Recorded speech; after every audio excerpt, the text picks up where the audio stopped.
Deforestation is the large-scale removal of forest trees. It often caused by illegal logging, mining, urban development, and expansion of agriculture. The Philippines has experienced significant forest loss over the decades, making many communities vulnerable to floods, landslide, and biodiversity decline. Philippines is known for its tropical climate and its high biodiversity.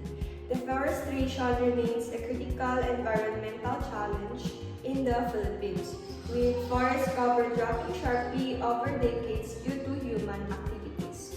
Because of its location in the Western Pacific typhoon belt near the equator, which makes the Philippines prone to typhoon.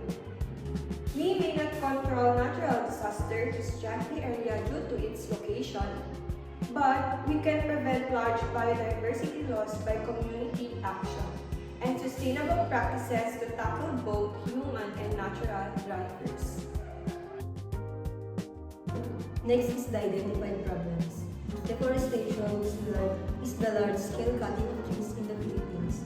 It's mainly caused by illegal logging and mining. Because of this, floods and landslides happen more often, and many animals and plants lose their homes. It can also affect people's health by causing injuries, diseases like leptospirosis from dirty floodwaters, and stress from losing their homes. Next is our target population. It is a specific groups of people related to deforestation in the Philippines. Those affected by it, those causing it, and those working to fix it. This is the main groups in this population, the local communities. People who live in near forests where they get their foods from forest, water, and income. Next is the people involved in land. Farmers who clear land for crops or livestock. Loggers, legal or illegal, and companies that mine or build on forest land. Next is the government officials. Those are the people who is in charge to make the rule. Example is the DENR. For our educational plan objective is raise awareness on deforestation health risks. So we need to launch a community awareness campaign educating possible 1,000 residents in just one barangay about deforestation causes and health effects. Example is the flood, for injuries, waterborne diseases, or displacement, which is mental health issues. For this to be happen or to be done, we need to track via signage sheets like a purpose cases and social media research. And use lost cause tool like poster, house-to-house visit, and school assemblies. Partner with barangay health workers and LGUs for venues logistic. So we need to directly address nursing role in prevention. It reduces disaster vulnerability and deforestation hotspot where Philippines losses 47,000 hectares per year. So for the time bound, with this activity, within this activity, we need to do it for like 6 months. Or as we start like a campaign educating people until we do the activities like flood freeze and emergency training for the residents. We need to do it within 6 months. That's our objective or goals. Deforestation in the Philippines inspired these planned activities. Awareness campaign on deforestation causes and impacts. Uses posters and town halls to explain logging, land conversion, and health effects in the Philippines. Nurse-led community preparedness workshops. Nurse teach emergency drills, safe water use, and mental health coping. Tree planting drive in partnership with DENR. Communities plant trees with the Department of Environment and Natural Resources to restore forests. Nursing role in deforestation, related health issues. Nurses address dehydration, poor nutrition, and leptospirosis risks. Advocacy for stronger anti-logging policies. This promotes stricter anti-logging policies through community forums. Care provider leadership in disaster preparedness. Trains leaders on emergency kits, waterborne diseases, and mental health support. Collaboration with LGU and DENR. works with LGUs and the Department of Environment and Natural Resources for sustainable health disaster planning. I am presenting today the key nursing role and responsibilities. Number one role is educator. Nurses serve as frontline educators, closing gaps between environmental issues and public health outcomes. Example, community awareness campaigns on environmental health risks. This is to educate the community on the impact of illegal logging and flood severity and public health. Number two role is advocacy.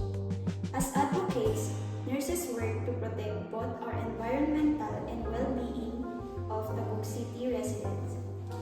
Nurses in Tabuk City are pushing for sustainable waste management practices and promoting eco-friendly habits to reduce pollution, while also educating residents on preventing diseases linked to environmental hazard. Number three role is care provider. In their role as care providers, nurses address immediate and ongoing health needs tied to disasters. Nurses in disaster-prone areas provide emergency care for injuries, treat waterborne diseases, and offer mental health support to survivors, helping community recover and rebuild. Number four role is preparedness leader.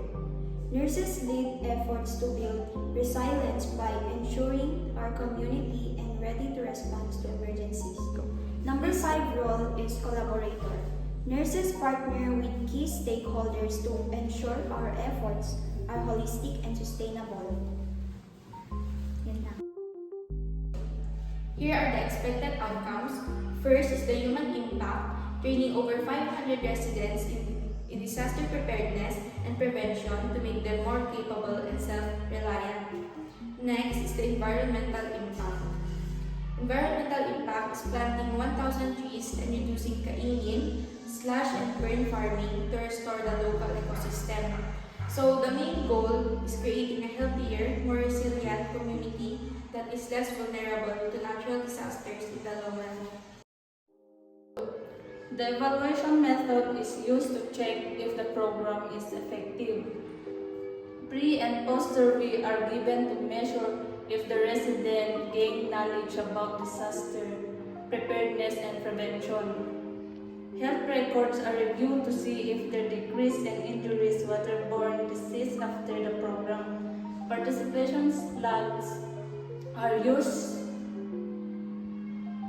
to track how many people attend the activities. And lastly, next, we have a sustainability plan. First, you're gonna train local leaders. This means teaching community leaders and volunteers how to take care of forests. They can learn how to plant trees, protect young plants, teach others about the importance of forests. Example, nurses and environmental volunteers can hold workshop in the barangay to teach families how to properly plant and care for tree seedlings. Second, policy advocacy.